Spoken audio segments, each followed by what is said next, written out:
ایواره و بخیر بینرین چارپل مدیا یا برنامه پانوراما çarpelê îro dîsa ez û hevalê xwe hevkarê xwe birêz Mihemed Selîm Uzun bi werane em ê rojeva germ ê cîhanê û êl welatê me û herwiha rojhilata navîn em ê bi hev re behs bikin şîrove bikin daxwaza me ji we ew e ku hûn bi têbinî û pirsê xwe beşdarê bernameyê bin hûn jî dizanin ku tê beşdariya we bernameyê dewlemendtir bike. Birêz Selîm tu bi xêr hatî ser çava. Sağ ol, spas dikim. Tu jî xêr hatî. Belê ewkê mijarê me de helbet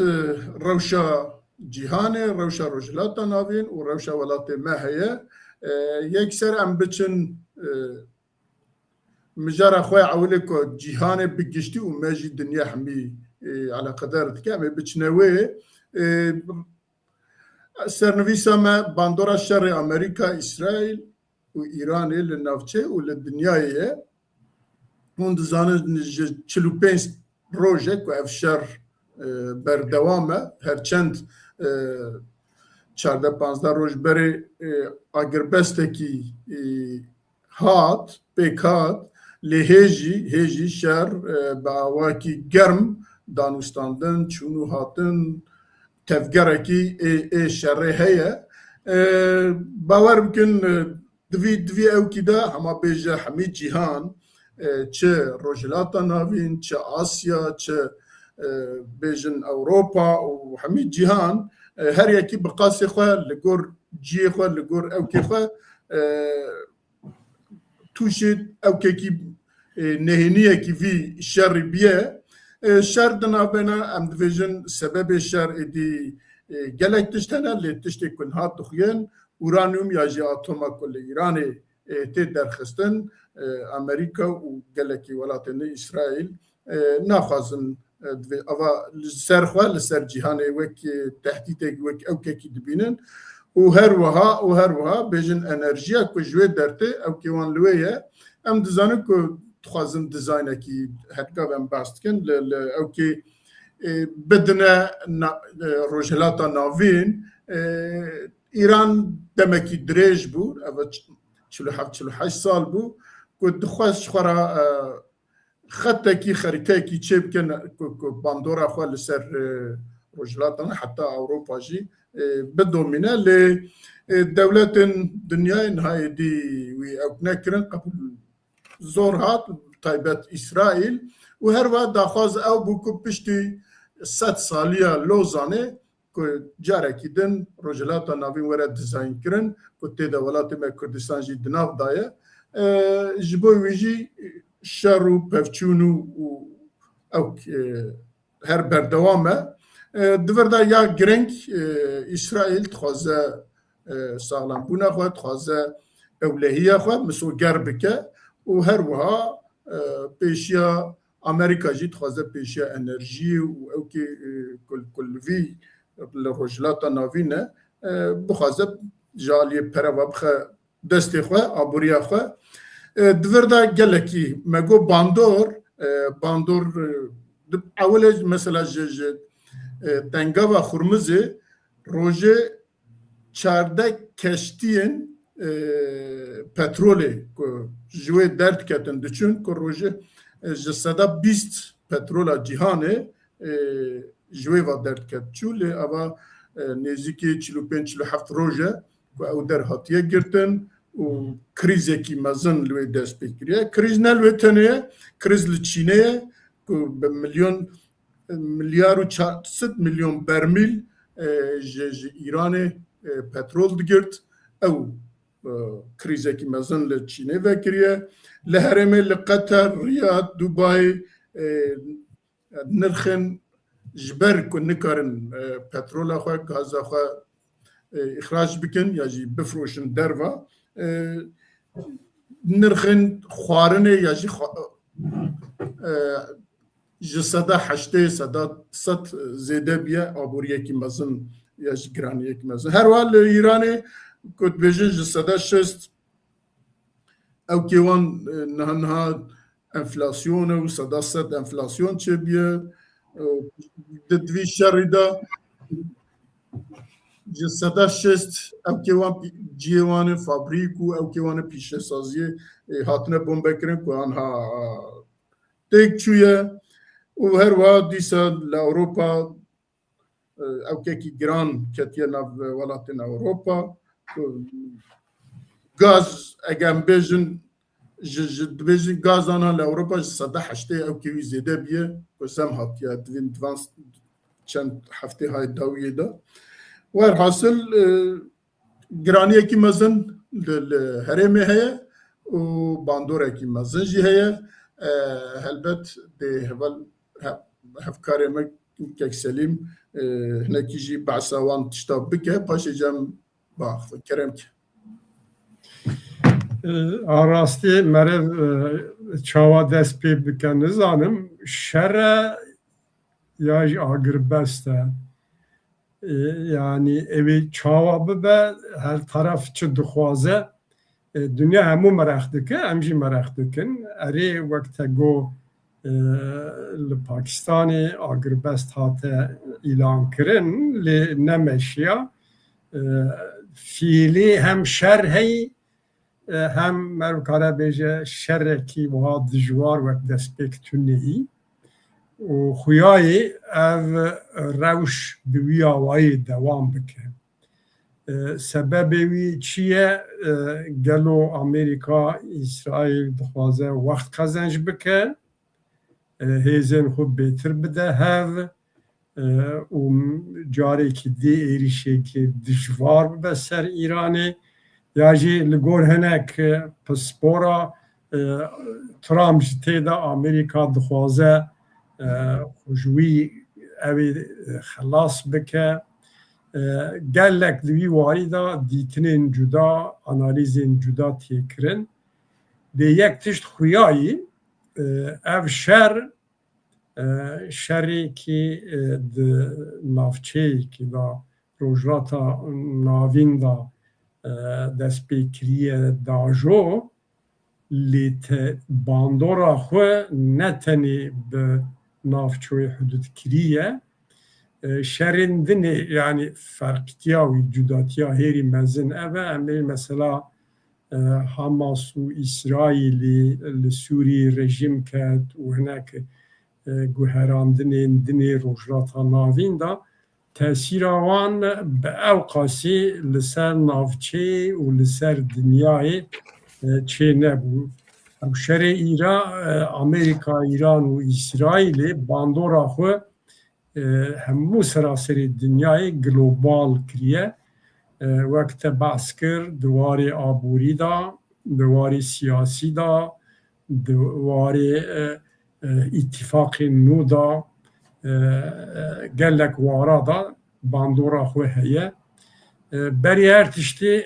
yani bandora xwe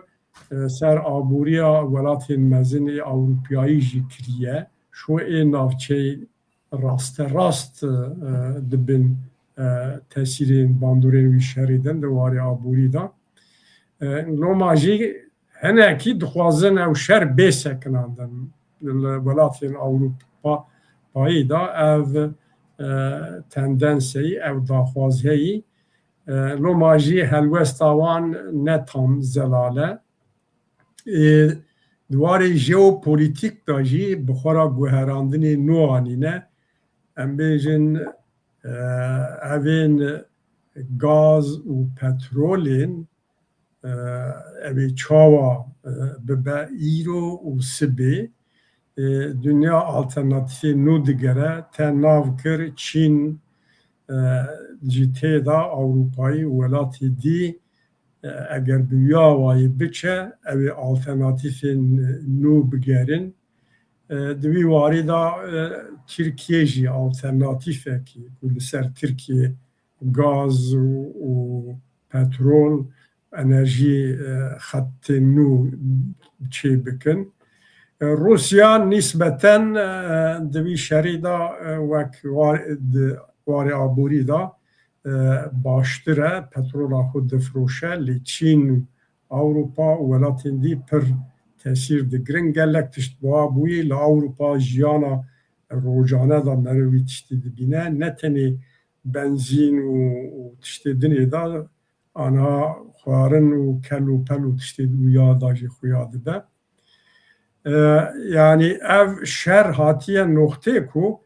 çawa xilas bibe jî nebelî. Ji bo Îranê yani ev şerê parastina rejime, ev eşkerayî. İran ji bo rejima xwe biparêze şer dike. Ne ku bi rastî wek hinek dibêjin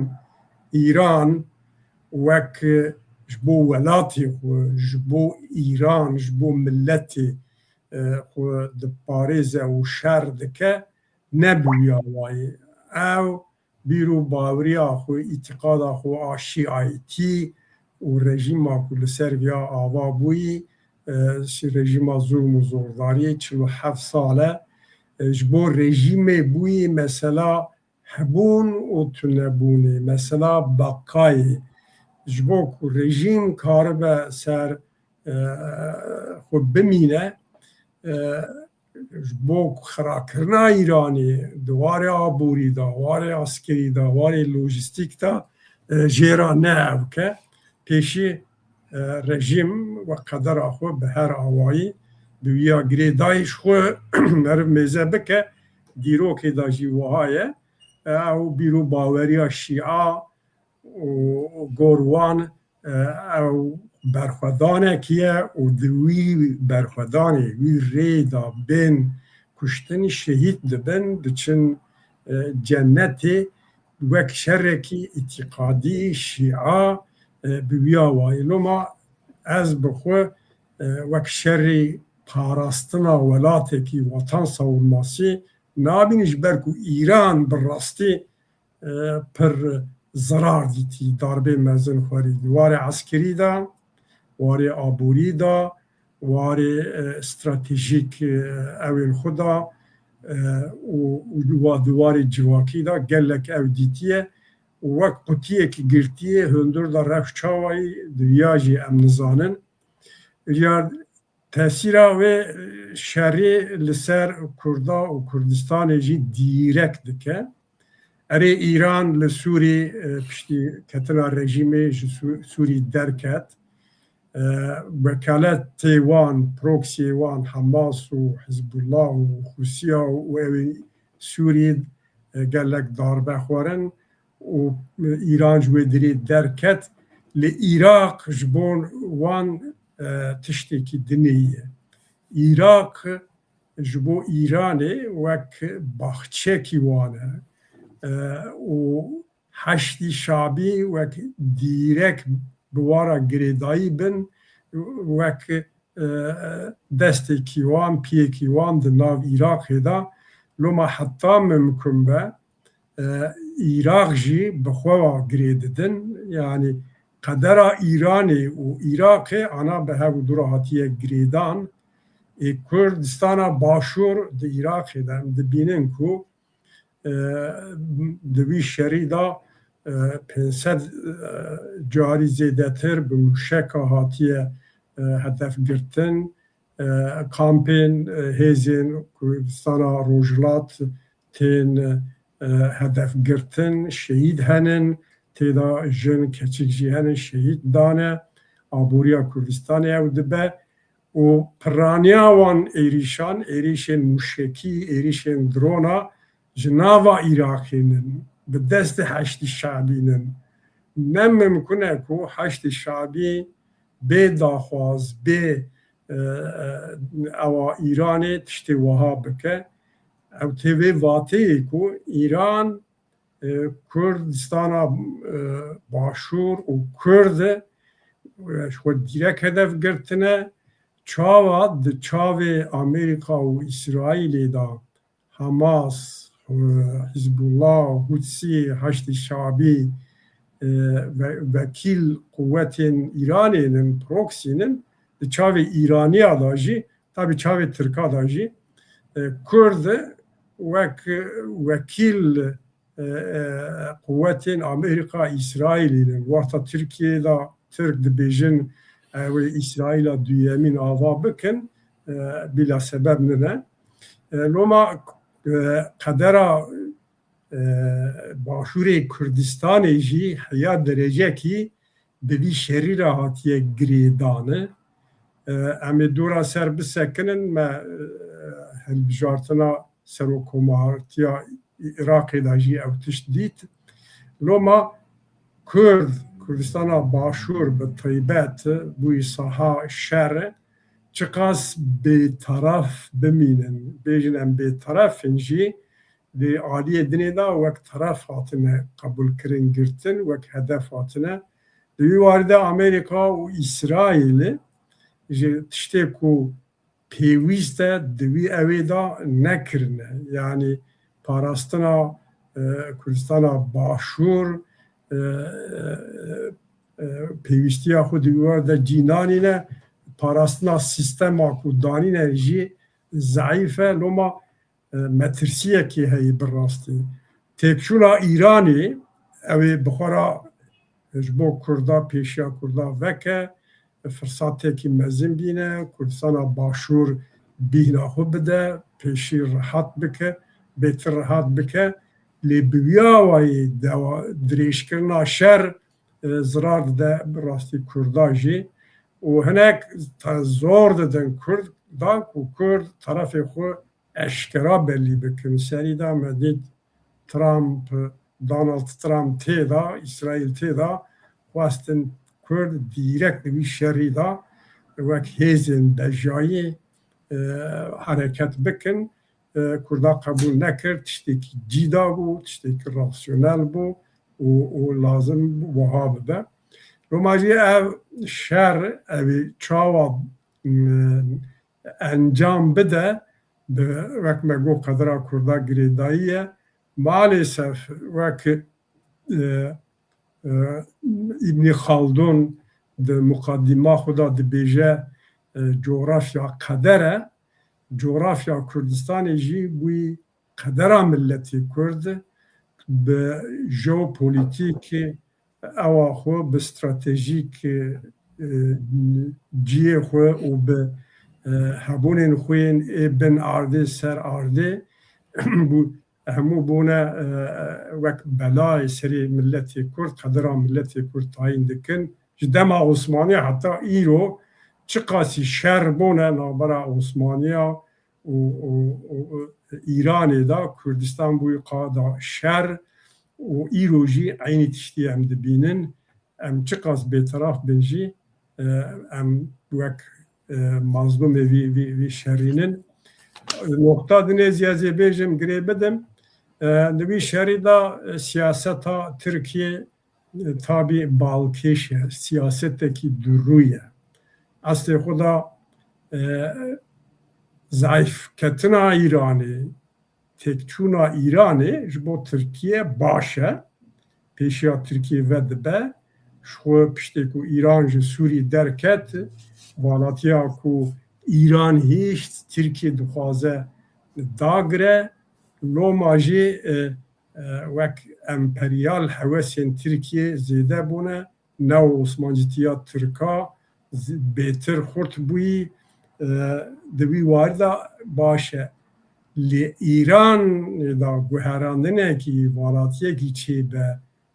bêguman Kurd jê îstîfade bibînin ew jî nayê hesabê Tirka ew naxwazin wek Başûrê Kurdistanê dîsa parçekî dinê de ew dubare bibe loma hem dijin ku û diparêzin binî da Îranê lê hem jî tê hesabê wan deme dirêj da werxuyayî ku Tirk jê îstîfade bibînin warê enerjî xetên enerjiyê da û mintiqê da hêzekî piştî ketina Îranê ew İsraîl û Suudi Arabistan dimînin xwe wek êdî hêzekî hegemoniya ê navçeyê dibîne û hinek bingehê wî henin yani İran denge çê dikir hemberê Tirkiye ew tişt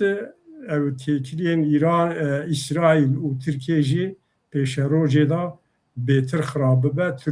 Tirkiye û İran پشتی 5-10 سال دی چاوا ایران و اسرائیل هاتن هم بری هفوده روشکی وها ممکنه روژات ناوین دا وره حوله. بله براستی بحثا او که ایران لو ترکیه که راسته ترکیه در رجلات ناوین دا دخوازه و هگمونیا که دیروکا خود کد بیجه دیروکاوی عثمانی هست و جی نقاشه دخوازه لحرمه پشتی که ایران تک بچه دستلاتداری بگره لبرانبر ویا اسرائیل جی وی ناخوازه صداست لدجی ویه جبوی وی آنها او گوتن دنابینا ترکیه و اسرائیل دا کتن گوتن سروکی اسرائیل و هر وها سروکی ترکیه که برانبر هفتشتاد بیجن اوا مثلا داخواز هگمونیه لی ترکیه براستی اگر کرد نبونا دنها ترکیه تاوی شر ببیا ایران را شر کرن لگر امریکا و اسرائیل لی جبر کو کرد هنه لوی روخینا یعنی تکچونا ایران دا ده کرد محقق ده جی کی بگرن جبو ویجی اوا حساب ترکیه نه ترکیه ده امید داویه دا ورنه سر مثلا ترکیه کل باکوری کردستان و پیوندی امید ورنه وی جبو ویجی وقتی کد بیجه هرما به ترور وقتی کد بیجه بحثا کردات که او لوی دستکفته کی کرده لرجلات کردستانه تیوی معنا که جبو ترکیه تروره جبر کو ترکیه خود ترسه هبونا خود ترسه جبوی ویجی لی اسرائیل از او ناکم که اسرائیل ریب بده ترکیه که بکاربه ببه خویه هگمونیا لرجلات ناوین چونکه او چه حساب اسرائیل تفتک دچن اسرائیل جبو که هگمونیا او که اسلامی و او که درو دوری خود بکوشه تک ببه یا جی کم بکه دوی شری دایه لسوريا دوی شر ده شروي وليبيا وچه حزب الله كو ليبيا هي انها دوی شر ده كو ايران لدج اسرائيل بيجي ناخذ كو حزب الله تيك ببو ياجي اسرائيل چه ليبيا بخات هاتيت كي ايران مر مثلا حزب الله جبو يجي اوكا جبو تركيا ابا خطره جبو اسرائیل هبونا ترکیه لوی دستلاتاریا ترکیه لروجلات ناوین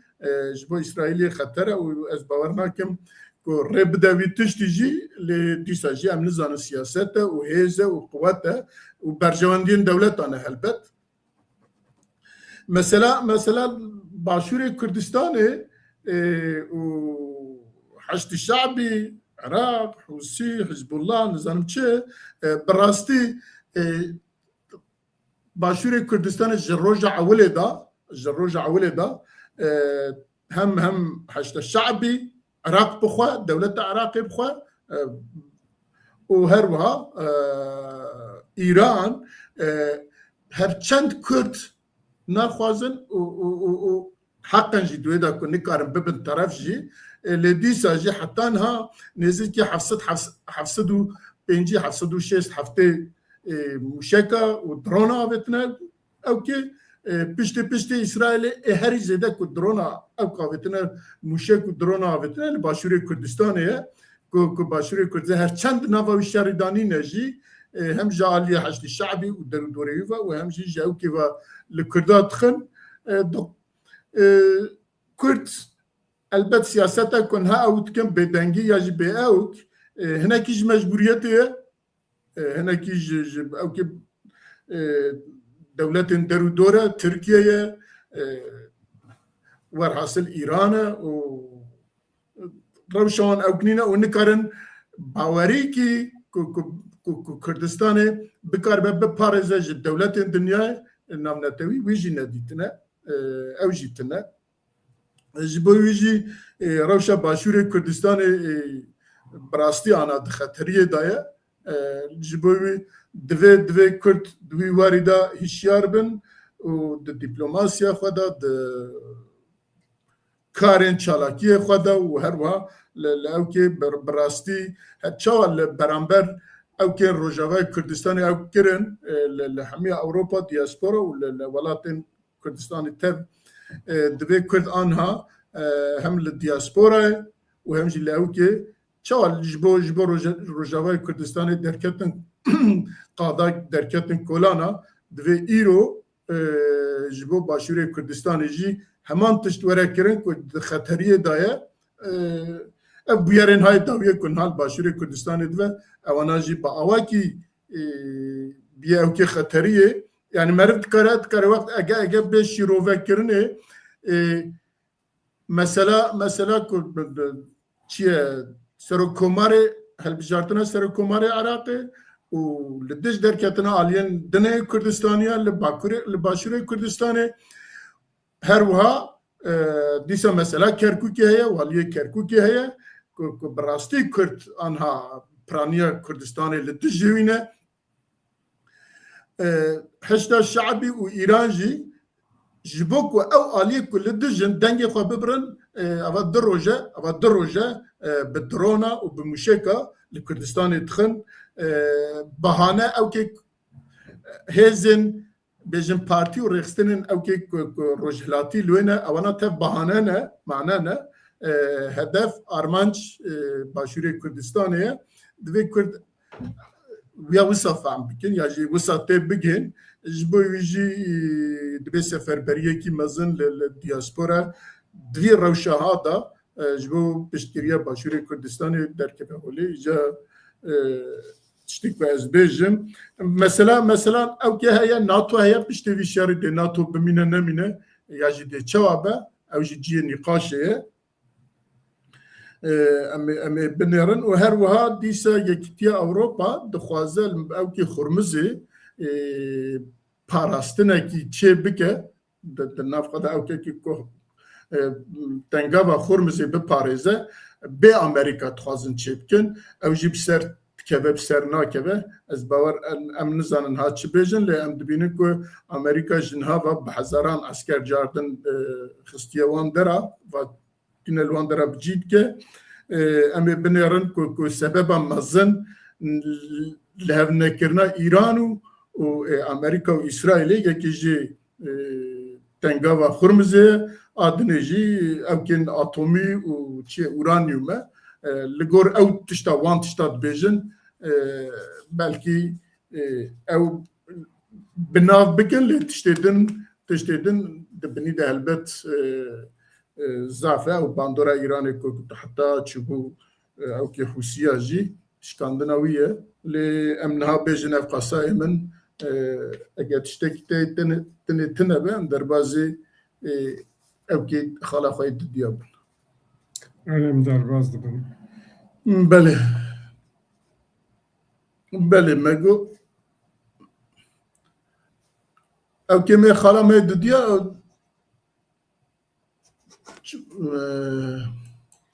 Ew jî bi vîya girêdayî ew jî bi wî ve girêdayî ye belê çend gotina ser bêjin di vîya da yani arastî agirbest bû belê civîna li Pakistanê bi evên hevdanên dewletên welatên dinê xwastin ew şer bi şeklekî bi sekinandin wek tiştekî bi zorakî bû û wek navbênkar jî hêrî müsait Pakistan dîtin tabii sebebê wî henin yek bi rastî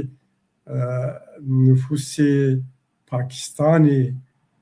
rêjeyekî mezin şîînin û aliyê dinê da têkiliyên Pakistanê hem bi Îranê re hem bi Amerîkayê re heye wek Pakistan hat tercih kirin. Tabii Türkiye pir zora Türkiye çû. Türkiye şehrî da İstanbulê da em dizanin dest pê kir lê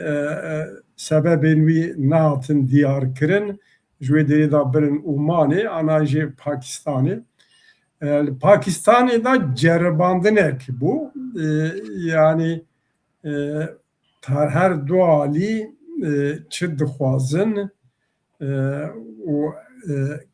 ortak nokta heyî tûneyî hem talebên Amerika hem talebên İranê her du alî jî maksimalîst bûn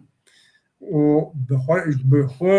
talebên İranê ne mimkûn bû. İran normal di wî şerî de aliyê serketî nine erê resmen wek tarafekî mağlûb jî nehatiye qebûlkirin û berxwe dide jî bûyî parastina rejîmê bûyî ji bo wan mesela beqayê lê ne tarafekî evekî her du alî di ne eynî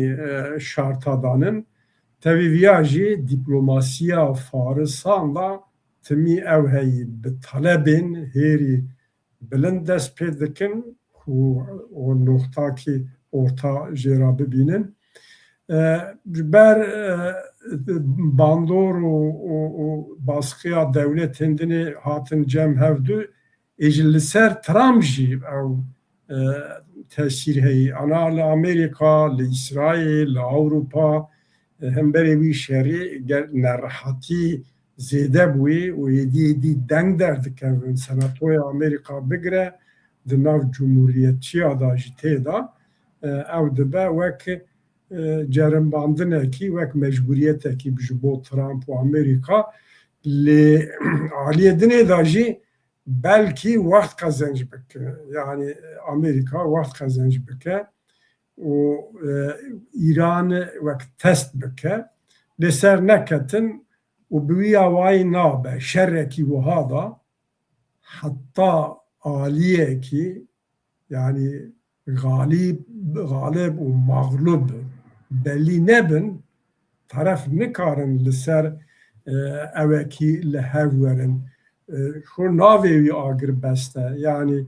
bi wî awayî ka em ê biceribînin lê İran ferh kir ku tengava Korfezî çi qasî giring e giringiya stratejîk ekonomîk a tengava Hurmizê tesîr dike wek çek dixwaze ya kar bîne û ji bo emrê xwe dirêj bike ji bo li ser masê ji ber ku tehdîtekî hemberê hemû dinyayê û zêde kêm bandora xwe kir jî yani aborî wexta xirab bibe her welat bêguman dixwaze tiştekî bêje dengê xwe bilind dikin lê baweriya min ew ser nakeve heta tarafekî galib û mağlûb zêde kêm belî nebin ne mimkûn e ku li hev bikin İran wek marekî birîndar e bi wî awayî hiştina wî İranê jî ji bo İsraîl bi taybet nayê qebûlkirin loma navbera İsraîl û Amerîkayê da jî politika wan da siyaseta wan da cewazî heyî wek hev nafikirin heta Trump li ser Netanyahu ew jî dike loma belkî dirêj bikin bi wî awayî lê bi xwe re ew ê encam neyne em di wî bawerê danin. Belê helbet ku meriv lê dinêre mesela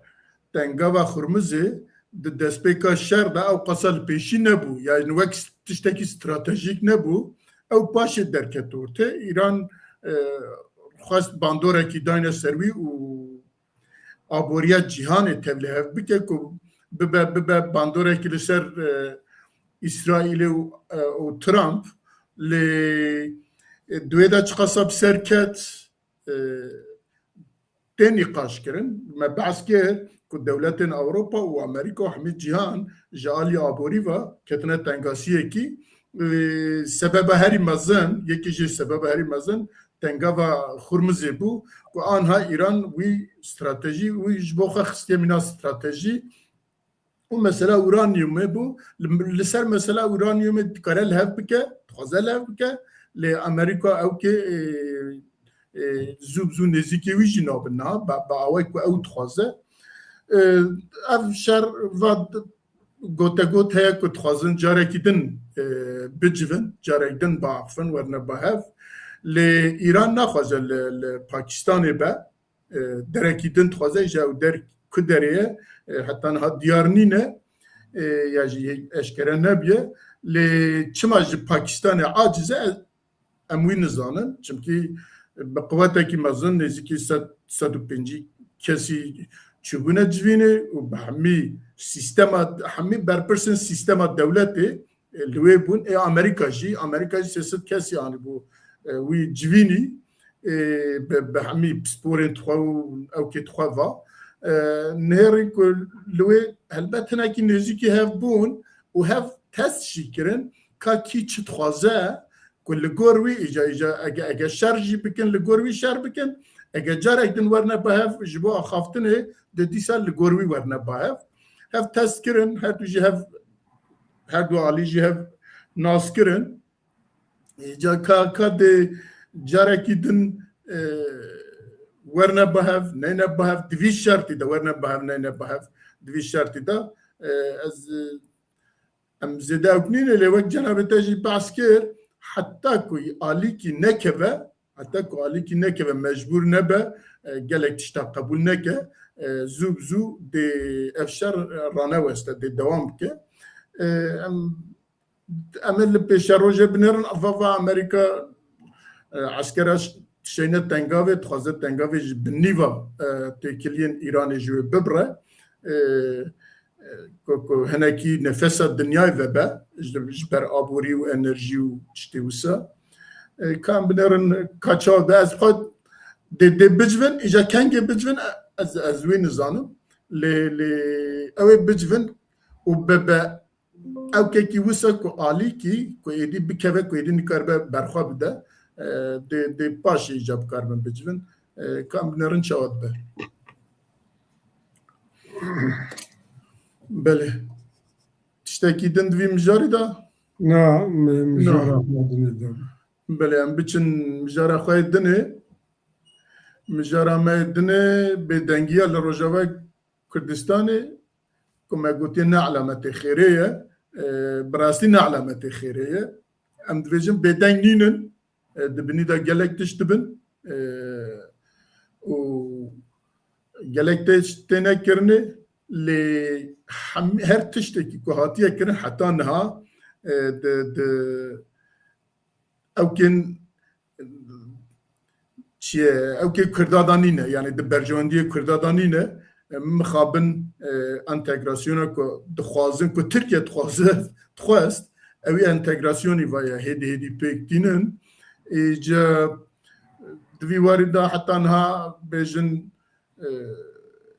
ewan êsîrên ku girtibûn her du alî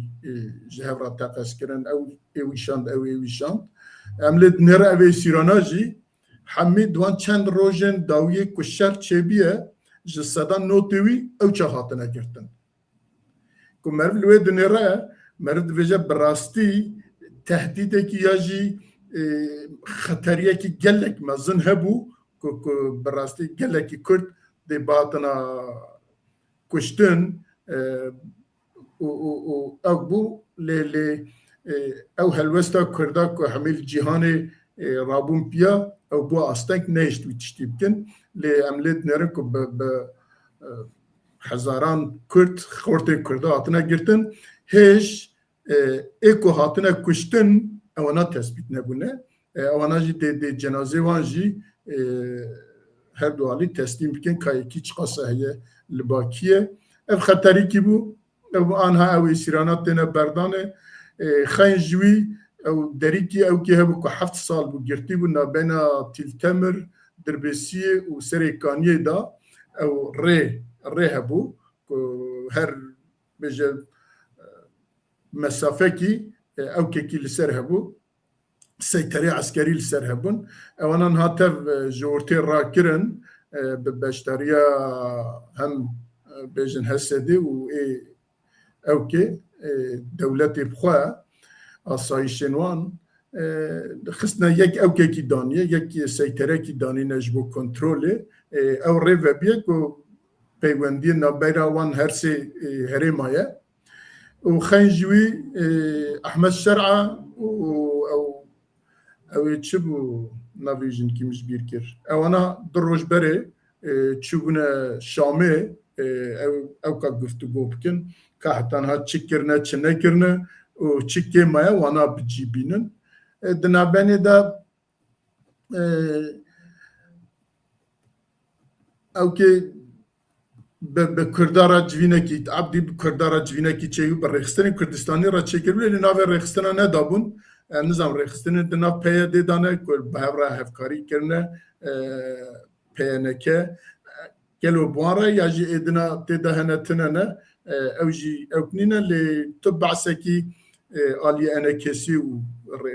پارتین دنا کس بحثاوی تشتی نکر بس گوتن مظلوم عبدی بواره جوینه کی چکریه به هنک پارتیارا دویدا چه اخفینه چکرنه ام بین نزانن وكي دن تشتكو از بيجم لويك وهاتيه كرن ان هاد حزرامه دا او هي بيرامه دا او هي تشتكو تبيجي كرمك يا راستي انا وقتا عند بيجن بيدنگيا روجاواني كردستاني راستي بيدنگي هي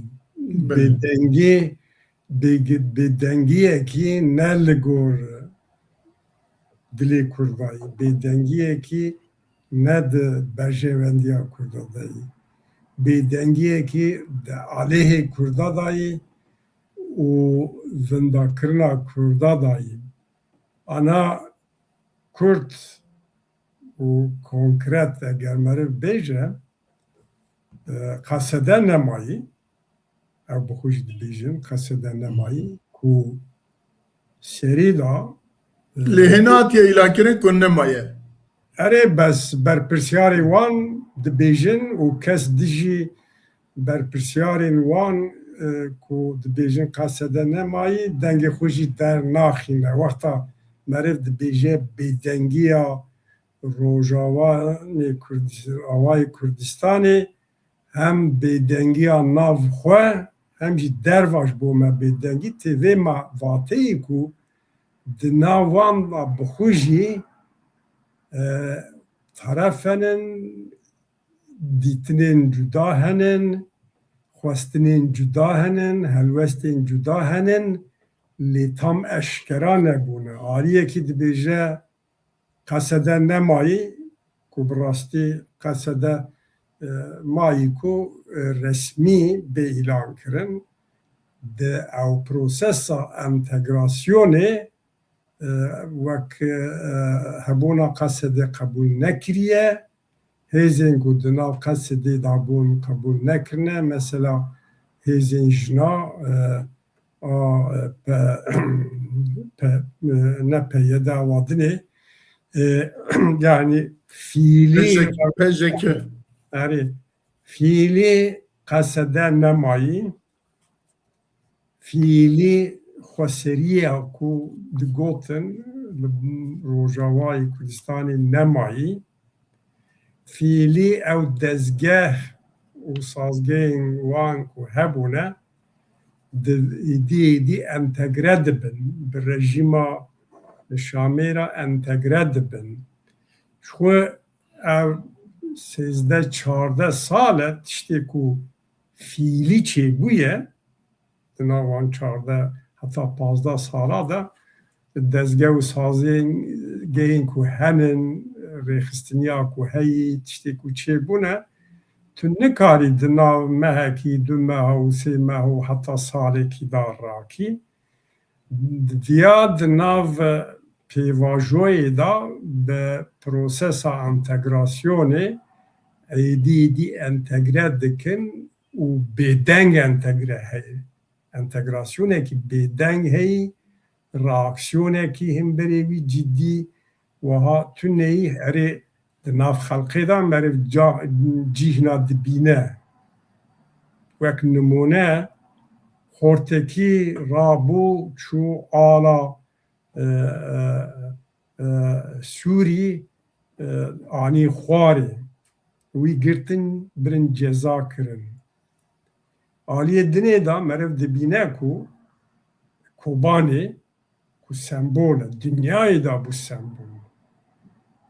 di Kubanê alekî rejîma Sûrî bi dîrekekî bilind kirin ev tê çi vateyî ev tê vê vateyî ku wayê rejîm êdî li vir heyî û ciyê hêrî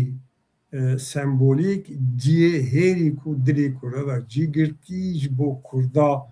tiştekî hesas û zîz e di vê derê da ana hinek tişta di dîroka milleta da cî û vatê wan hene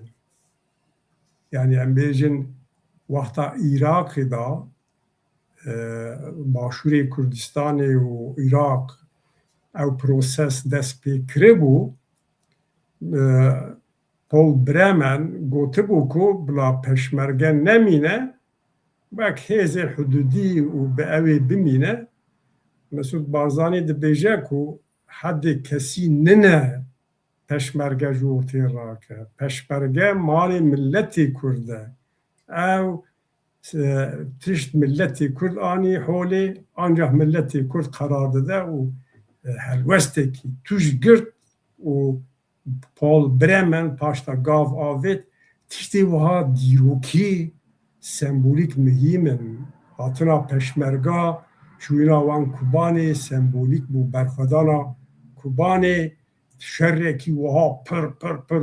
mezin û ev nebû şerekî lokal bû lê bû sembolekî netewî ji bo milletê Kurd tu werî wan ciya da wan tişta da ewa bikî ala xwe hêrî bilind bi evekî bilind mezin rakî demekî serweriya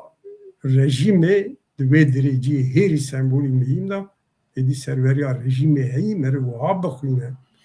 û ev dezgehên ku henin binî da êdî entegre dibin xelq nerazî ye xasê ku em taqîb dikin nerazî ye nerazîbûna xwe bi ala Kurdistanê rakirina ala Kurdistanê diyar dikin ev jî rejîm ne li gor ewa rejîmê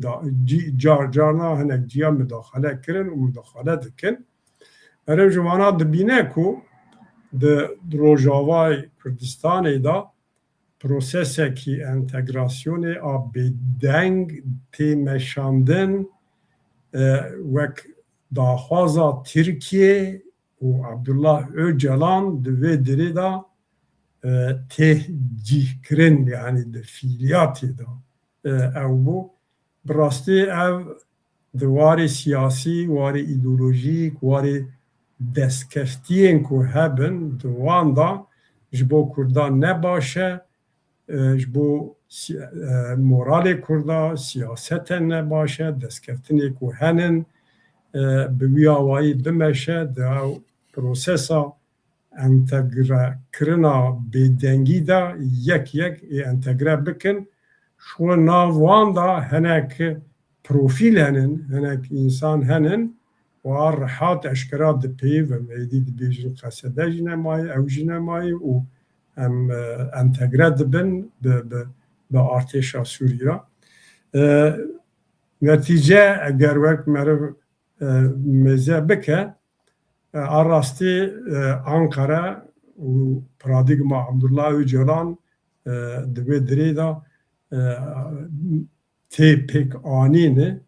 îcar metirsiyekî mezin parçeyên dî dabe ji ber ku Abdullah Öcalan dibêje ku heta ez hebim Kurd nikaribin dewletekî ser bi xwe çêkin û dibêje firsat bidin min ez başûr jî bînin evkê bînin bikin bin emrê we Roma mihîm bû yani Rojavayê Kurdistanê parçekî piçûk bû evekî bû lê mêjiya Kurda da hîs û netewetiya Kurda da wermezin bû çar parçeyên Kurdistanê û seranserê cîhanê bi wîya rabûn û rûniştin bi şev û evê loma mihîm e di warê moral da warê siyasî da ji bo hemû Kurda mihîm e ew bêdeng prosesa انتگراسیون بێدەنگی ئەگەر بگاوایی بچە ئەv destkeftiyên ku fiîlî hebûn êwanaje ji ortê rakine. بله براستی او انتگراسیون ده او کی خدا هدی دبنی دا بدنگ دچه دمشه و همه تشتین که آنها او کی او دبیجن پیمانا 13 دوی دا چه آتیا نویسندن یکو بجید به مثلا برسگره که مزن هبو او 500,000 حب کردن که به ناسنامه بون آنها دست بکرنه ده او کی پروسس های دست بگیره که ناسنامه دوان لوقت ناسنامه دوان چه دبیجه عربه نابیجه کرده و همولاتی دولت سوریا یا عربستانه ناسنامه دا وسط بیجه و حتی نه برتکه که مزن کس نشانه وی ندایه ناو سیاست روجاوای کردستان دا اوا بخوا نشانه که لروجاوای کردستان براستی مترسیه کی مزه او تشتی که جناب تاج باز کرد دستری کرده دا او قسم مزن کربون که در روجاوا بکار به قنبه او که کرده تیل خو بگیره یا جی بدست بخه مخابن د سیاست وانه 13-14 سالی دا و حتی ایرو هات خیا کرن که تو مبسته وان تو داخوازه وان تو او که وان کو بیژن ولاته کی یا جی هرمه کی جبو کردستانه لوی او بکن خلق بخوا باسر که خلق بخوا وی تخواست لی ادسلات ری ندانوی و آنها جی یکو بجید وان تشتانا بجید کن آدو دیاج نها کوشبرین که تینه ولات تینه او که خواه نورمال دبید دولت وانا فینانسه بکه مصرف وان بده نظام چی وان بده لی او جی تینه دچن لید نرن که خانی وان حتی داری پنجری وان جهاتیه خواره که هلدانه برنه عربا درخستیه بخواره بریه و بسر واجی خورد دروش بره 3-4 حب خورتا چند درو رو بره 3-4 حب خورتا گرته بون اوی که تزاعت بونه مالا خواه برن جبر که خلق نرازی بو سری هلدان نظام چکر رابون وانا بردان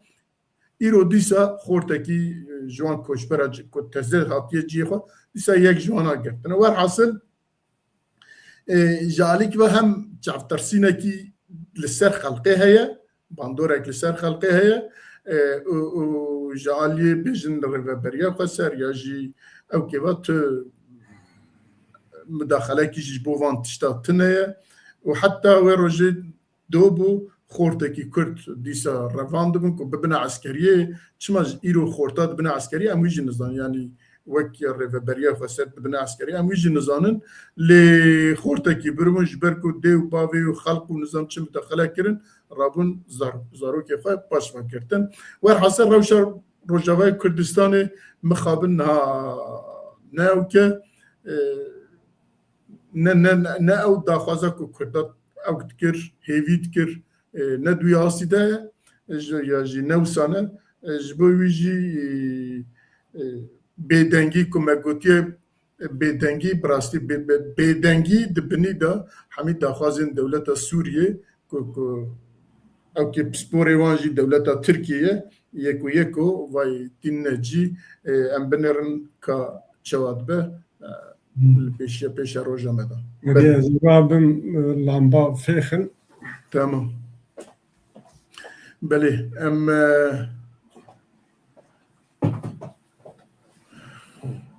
تشتكي سروي مجاري تنبو خود يعني تشتكي مرة بيجا فوها دلي خلقي رشنك يعني يك تشتهبوكو تا بكرتي إشارات كره أولها هاتن بو وك مجبورياتك بو جنوسايدك قطعمك خلاص ببا وسر كردا هاتا فرض كرن يعني وك تشتكي مجبوري بو وخرابتر بو نيا مرة راستياوي بيجا دوام كرناوي عليه كردا دابو عادو ديا yani ev berdana dilên Kurda esîra ve hewdana ve gerandina koçberan û aramiyekî kuştin û ew tune tiştên êrînî belkî anha ev bin, belkî jî xelkê me civata Rojavayê Kurdistanê ihtiyaciya wan, pêwîstiya wan piçekî aramiyê jî hebe, meriv wan tiştan jî bibîne, ne ku meriv îlla timî ku dilê meriv dixwaze bike û li gor wî tespîtên siyasî bike. Yani ev prosesa ku heye ew entegrasyona bêdengî ji vî mecburiyetê tên lê bingehê wî meriv gerê bibîne, derbasbûna çi bûne sebeb meriv viyabiye ew îdeolojî, ew siyaset, ew paradigma ku hate meşandin, biratiya gelan û demokratîk konfederalizm, nizanim çin, hemû tabii neticê van tiştayê yani bixweranê. Erê. Belê wisa yani hinekî elbet yani ku em behs dikin ku em nabêjin ji bin nîva qet tiştekî tune yani piştî wan ku xelq serî hilda li Ewropa û li hemî dera hestekî netewî hestê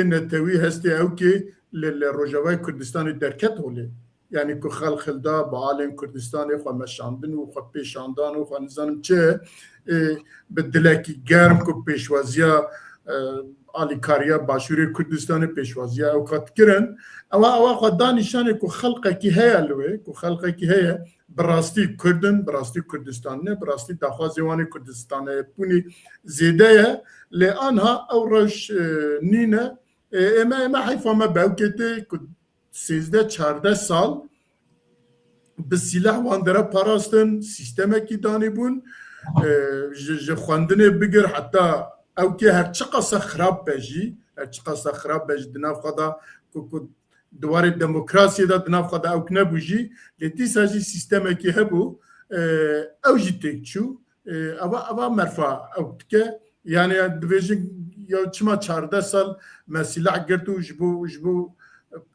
qet tiştekî me şer kir, ew qasa xelkê xortê me li wê mirin, ew qasa şehîd bûn, ew qasa ketin, te besa Kobanî kir ku li Kobanî bû ewkekî Kurdistanî, hestekî Kurdistanî ku pêşmerge ji Hewlêrê dest pê kir, hat nav Bakurê Kurdistanê de çû heta Kobaniyê hestê netewêtî ku bûye awayî bilind bû ew bû û anha ku ew têk diçe, nava merfa dişewite, dilê merfa dişewite, eger na hêviya me ji xelkê me dîsa jî dê hebe, em binirin ka pêşa rojê dê çawa be. Belê. Emerim mijara xwe rewşa Tirkiye û Bakurê Kurdistanê belê. Li ewkê em bêjin peywendiyên dewleta Tirkiye û PKK û Abdullah Öcalan her berdewam e, di projê xwe da berdewamin û berdewam ew dikin û werhasil hem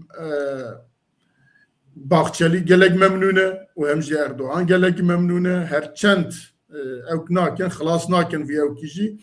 Mesela Îranê heye, Rojhilatê Kurdistanê heye, naxwazin ha wî peywendî ku hinekî asteng bikin, hinekî tişta dibêjin, niha dibêjin li gor ewkê wan dê meha pêşiya me îca ka ew tiştê qanûnî dê çi derxin, behsa wan tişta dikin, lê ez dixwazim li Bakurê Kurdistanê bi rastî rewşekî wisa derketiye holê ku xortê me hemî kriminalîze bûne, li her derî tu lê dinêr hemî bajarên Kurdistanê çi biçûk çi mezin xort ya dixwazin ji bajar birevin derkevin biçin Ewropa biçin derên din ji ber ku ne kar heye û ne tiştek heye û rewşa aboriyê xelq gelekî xirab e, dewlet rênade tu tiştekî eva gelekî xirab e, rewşekî gelekî xirab derketiye li Bakurê Kurdistanê. Ew jî helbet ewkê siyaseta Tirkiyeyê لسر باکوری کردستان خلق درکتنه خلق خراجات خوان خلق درکتنه خود فروشن خلق درکتنه اسرار و اروین و ورحصل کشاندن بکارانین او که اسرار و اروین درکتی حتی 12-13 سال یا خورت ما زاره ما عملت نرن لکولانا لوکا براستی روشه کی گلک خرابه لدعالی سیاسی و جی انتگراسیونا که او تخواستم بکشتی لباکوری کردستانه با آواکی برتککی مزنجی هیل برانبروی برتککی مزنجی هیل چه خلقین کنها دنا دم پارتیه ده یا درو دوریوان ده چه خلقین دن برتکا نشان دکن بجی بگشتی جالی سیاسی و آوانا بسر وی کتن بسر کتن ام کار است کارم بجم نه چونکی حتی نه 2000-3000 جوینا چیکرنه دیسا جن نکارن خلقی قانع بکن ده مثلا انتگراسیون ده هیچ خلق لهویه که ده بجن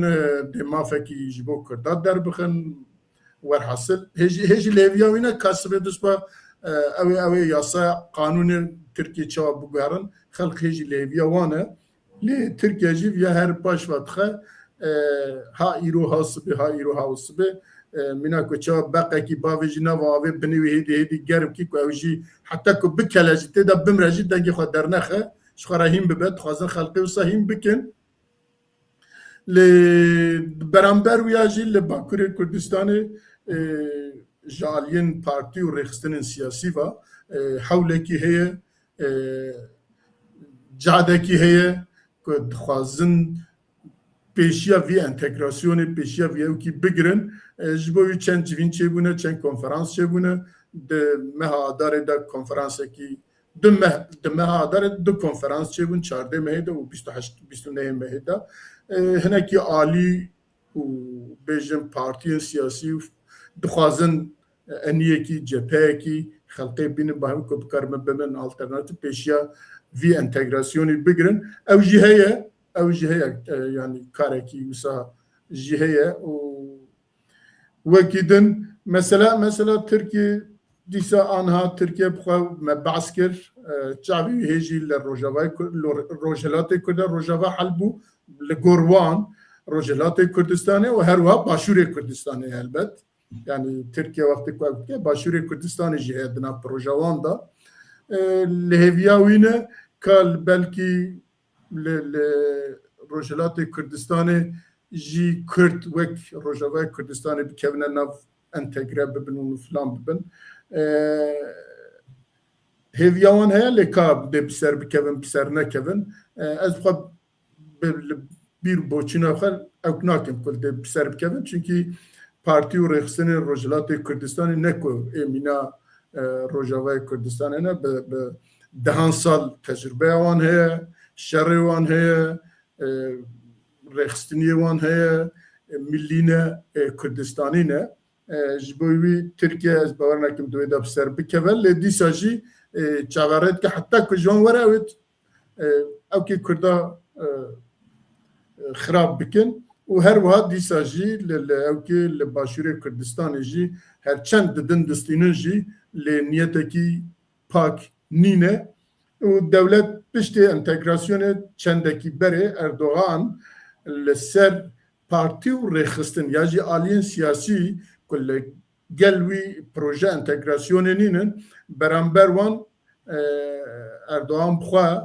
بیانه کی دا گو ام هایا مجیه و هنک عالی دخوازن وی کاری تک ببن برا بزنبن که ام رینادن وان ام دبیجنن که د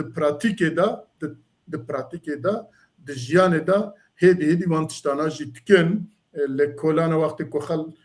کرد بیجن خواه پیشاندانه کی یا جی اوکه کی چاپمنیه دکن با آلا کردستانه ام لید نهرن که پولیس و اوکتین مداخلات کن ناخوازن حتی تخوازن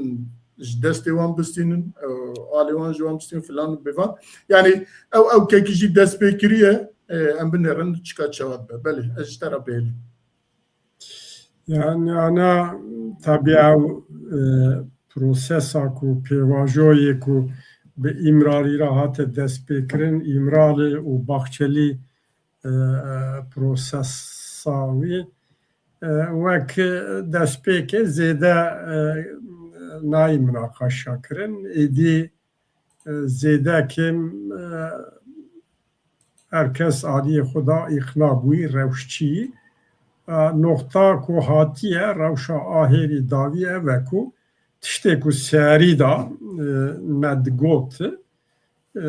نتیجه اوه یعنی جویات تشت در ناکوه او خاپاندنا کردایی انتگره کرنا کردایی کردا به دولت و جواکا ترکیه را انتگره بکن به ناسنامه به حق به حقوق و مثلا کرد وەک ملت وەک مثلا ئێکو داوا ملەتی کورد بکە وەک پۆتانسیەل تەرۆر دبینن لۆما navê wê pêvajoyê da piştî çend meha guherandin kirin projeya Tirkiye bêteror ku mena wê me çend cara gotiye وەک کوردا زمنەن هەموو کوردا وەک پۆتانسیەل تەرۆر دبینە بویا نەسەکرین جارە ناوچەیە منطقەیە بێتەرۆر ئەو ژی وای ڕۆژاوای کوردستانێدا ئەم دبینن چاوایی جا بەرێ خۆ بدەن پارچێدنێ لە باکوور ژی ئەو بێدەنگی هەیە چقاس نەڕازی بوون tiştێک و سەریدا دهات گوتن جالیه مدا نتیجه اوه تشتکی هی ترکیه وک دولت ایدی هاتیه نقطه کو سوزه کو ده اوی دا وکری ده گوت işte او پروژه او پروسس بخورا هنک تشتا بینه دو آلیه وک بگوتنا باخچلی چوککی به دو اوا دفره yani heviye ki zayıf beji çekri bu hani ki guherandının demokratik çebin kayyum ben sekinandın ciye ku kayyum hatına evkrin tayin kirin belki paşta bigirin onek mahkum hani ki ev ben berdan via dereng xistin demek dirêj bi rojava girêdayî bû lê anha bi İran rewşa İranê rahatiye girêdan heta rewşa İranê jî ew nebe tiştekî ew ê nebêjin loma çekî diwarî wexta xapandinê da ketibû tengasiyê aliyê dewletê via dixwaze dirêj bike û naxwaze tiştekî bêje ji ber ku hinek tişt erê çi dibe bila bibe wexta civatê da tê minaqeşa kirin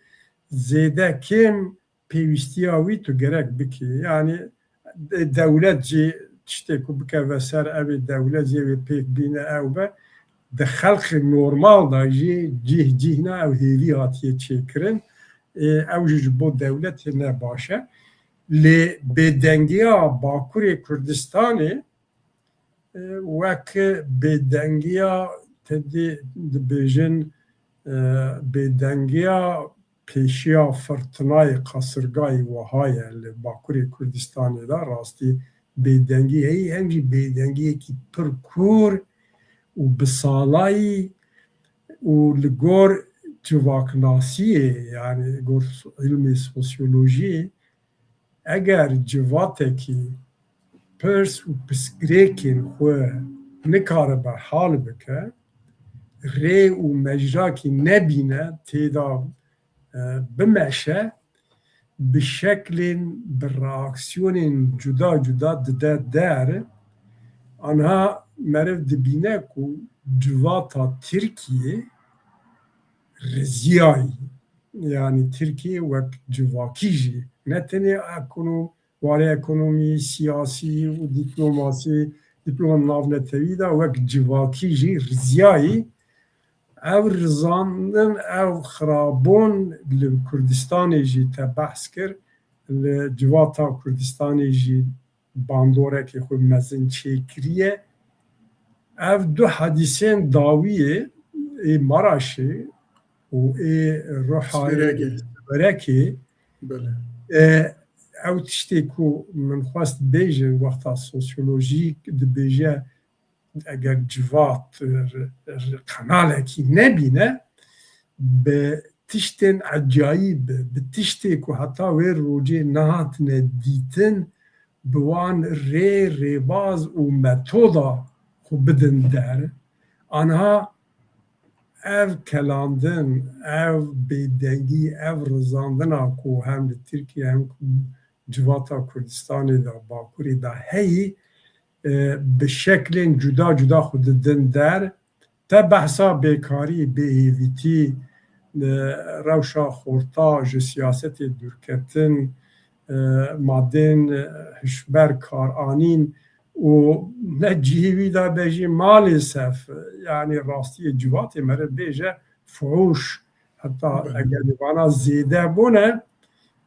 wê derekî da xwe bidin der ha eger rêyekî şikandinekî siyasî civakî nebe ê wiha bi hadisên adî û wek kriminal bi şeklî cuda xwe dide der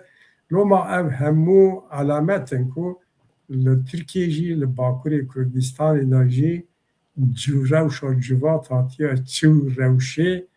û malêsef mixabin hemberê viya ne li Tirkiye ne jî Bakurê Kurdistanê hêzê ku karibin pêşiya wî tiştî vekin pêşkeşî bikin û civatê alternatîv nîşan bidin hêvî bidin ku rê ev e îstîqamet ev e lazim e ew bêkirin wî mesajî bide xorta bide jina bide keçika bide karkera bide bilengaza ê ku dibin rewşa aborî da xirab bûne û wan kanalîzê wê derê bike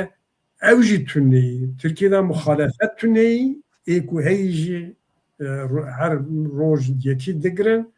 û Tirkiye jî dewlet û İmralî û Dem Partî wek civaka Kurdistanê girtine bin evekî bariqat çêkirine jêra nehêlin hêza ku heyî a fiîlî a ku civatê da teqabûlî ew dike Dem Partî ew derdor e ew derdor ji civatê bêtir rîziyane bêtir bêdengman e ew bêçaretiyê danin Dem Partî bixwe ew derdor bixwe diva pêvajoya İmralî û Tirkiye da ew bixwe nizane çi bike erê pêrayî di gotinê da di resmiyetê da bi evê da nêzî 2500-3000 civîn çêkir ji bo xelqî îqna bin tevî viya lê ew bixwe neîqna bûne ew bixwe rê nabînin wata tu nikarî bi wek hêzekî ji xwe ra xwe îqna bikî rêkî pêşî bidî îstîqameta xwe tayîn bikî tu nikarî ji xelqê ra jî tiştekî bêjî bi wiya wayî civata Kurdistana Bakur jî ji aliyê dewletê û Dem Partî hatiye dorpêçkirin hatiye bin kontrolkirin barîqat henin hemberê viya çi pêwîst e belkî programekî da dûr û dirêj meriv ser bisekine ew qasî بله gelek spas mala te ava tiştekî ku em lê zêde bikin tune lê ez bawer dikim pir sene pirsa Mehmet 4 yama hebû enzam çi ye eger bikarim bîne ekranê çi dibêje pirs bi pêşgiriya dewletê Îsraîlê bi şerdê îlankirina dewleta Rojhilatê Kurdistanê hêzên milketê Kurd risk bistîne hûn çawa dibînin û şîrove dikin te gihîştî te xwend Xwedê erê pirsekî serê gelek Kurda dayî li belki tiştê ku dilê Kurda da heyî bixwaze îfade bike bi Kurd eger meriv bêje di vî rewşê da di vî şerî da helwesta Kurda heta îro di cîhtayî ne Amerîka baweriyekî û garantiyekî dayê Kurda ku Kurd tişt bikin ne İsraîl ew bawerî û ew garantî dayî ku ew bikin em Kurd gerek tiştekî baş zanibin gotin tiştekî ye kirin tiştekî hezar carî berpirsiyarê İsraîlê heta Netanyahu û çi ser Kurda çi tiştên êrînî dibêje bila bêje Trump çi qasî xwest Kurda mezin bike û telefonê serokên Kurda kirin û Kurd qehreman in û Kurda hez dikin bêje tu mena wan tu neyî fiîliyatê da kiryarê da tişteyî tu neyî ji îro şûnda Kurd gerek fiya esas bigirin tu garantiyekî kesî nedayî Kurda û bi taybet piştî serencama Rojavayê Kurdistanê Kurd gerek carekî dî aynî tişta dubare nekin tarîx dubarekirina tarîxê da em zirar dibînin yani Amerîka eşkera rabû got gome tu soz û garantî neda we heta wê dirê bû ana hêzên Rojhilata Kurdistanê ji Amerîka ra ji İsraîl ra jî vekirî ya jî bi îndirekt bi kanalên ew ê ra sê tiştên esasî xwest yek gotin evekî çêkin wek Başûrê Kurdistanê zona firî çêkin bila teyarên Îranê nikarbin rabin a du hûn çekê ku pêwîstin pêwîstiya me a lojîstîk hûn temîn dikin garantî bidin me a hêrî mirîm em wek berê nakin em garantî bi dokument bi belge wek garantiyekî dixwazin siyasî evekî dixwazin hebe em henin tune hebe em tunin û ew rast û Kurda helwesta Kurda a başûr jî her çi qas gazirê me hebin jî em dibêjin işte ortê da mane û wiha zirar dibînin ê rojhilat jî her çi qas tên şehîdkirin jî helwesta wan heta ana rast e di vî şerî da em xwe nekin qurbanî û Îran wek marekî birîndar hemû evên xwe ji serê Kurda derxîne tiştekî xeterekî metirsiyekî dîrokî berpirsiyayê dîrokî ye loma em bi sabir bin rasyonel bin û li gor wext a mihîm kengê kî derê û bi kîja hêzara tu helwest bigirî ew mihîm e ew wext nahatî bi kîja ra dosta ra û çi wextî û bi ser çi esasî ew şart pêk nehatine ji bo Kurda bi Kurdî em wiha bêjin. Belê yani partî û rêxistinên Rojhilatê Kurdistanê çendîn car ev tişta bi evkî xwe jiyan e yani eva nêzîkî pêncî şêst sal e bi rêxistinî ne ji şerê ji destpêka çil û şeşa bigir ê Qazî Mihemed heta niha ku li wê pêşkiriya Rûsya hebû nizam çi hebû rabû ew bûn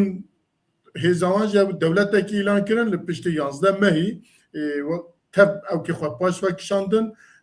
dewleta Îranê jî hat wî evkî rûxand piştî wî hem li wê hem li Başûrê Kurdistanê li Başûrê Kurdistanê eger mesela heftê û pênce û mesela heftê û duya û nizam çi egemen ê Başûrê Kurdistanê jî binêrxînin ew çax em dibînin ku û her wiha ê Rojavayê Kurdistanê ku niha hate serê Kurda ewa hemî nimûne ne hemî tecrübe ne hemî ew kin ku zû bi zû Kurd êdî bûyî awê nexapin. Ji bo wî jî hem daxwazên Trump wek cenabê Selî Muzî jî behs kir, hem Trump telefon bi telefona yekeyek bara xeber da û hem jî İsraîl jî dîsa wisa lê Kurd daxwazê xwe bi eşkere danîn ortê gotin eger vana bibin ji bo me tu ew tune em dikarin sibê jî li orta nizam Qesrî Şirîn û orta Urmiye û nizam hemî derên Kurdistanê em dikarin biçin alê xwe jî bilind bikin, şerê xwe jî bikin. Lê ewana dîtin ku bi rastî ev kevreha kevrekî mezin e ji bo wî jî ewkekî siyasî ye, helwestekî siyasî ye, daxwazekî siyasî ye, daxwazekî ku ji wî ji mafê hebûna wî milletê wî tê ew wî daxwazî kirin, ewana jî nekarîn bersiva wî bidin. Ji bo wî dev ji ber de û paşê jî Trump rabû der û dora da got me çek daye wan, ew ê çek bibe nizam çiyê wan, em ê ji wan re nehêlin. Kurd rabûn gotin ka we kîja kengê kîja çekî daye me, wî jî bêjin bi kerema xwe kan bizanbin ew bikin, çekmek nedane me. Trump li wê jî direw kirî ja dayekî nizanin. Bi rastî li mesela Rojhilatê Kurdistanê partî û rêxistin û kesên siyasiyên li Rojhilatê Kurdistanê wî di wî têgehê dane ku dikarin diplomasiyê de jî û dewkê de jî çi bêjin diplomasiya wan ji Doktor Qasım Lomaya ku bi rastî diplomatekî baş bû, diplomatekî Kurdê baş bû û her wiha ji bo Rojhilatê Kurdistanê jî diplomatekî baş bû, zanibû çi bêje. Ji bo wî jî dersê wan ê heye, pêgehê wan heye, zanînê wan heye di wî warê de. Em bixwe di wî warê de ez bixwe jewkê Rojhilatê Kurdistanê ji wî alîva dilxweşim ku eşkere û vekirî ku mîna ku çawa li Rojavayê Kurdistanê here 14 sal şer bike û tu daxwazekî te siyasî nebe, mêrik jî dê were bêje bêje ji xwe te ji bo min şer dikir, îro xilas bû, îşê me xilas bû, tu jî here mala xwe jî mala xwe. Werhesil cewaba ku ez bixwe jî lê zêde bikim ev bû, eger tiştekî din hebe, pirsekî din hebe em bersiv bidin ku tinebe em ê bername xwe dawî bînin. Tine baş e. Birêz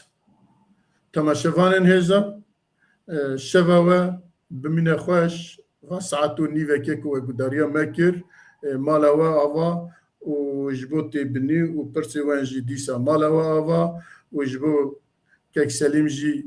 mala wê ava. Heta bernamekî din hûn tev bimînin xêr û xweşiyê de şeva we mîne xweş xatirê we.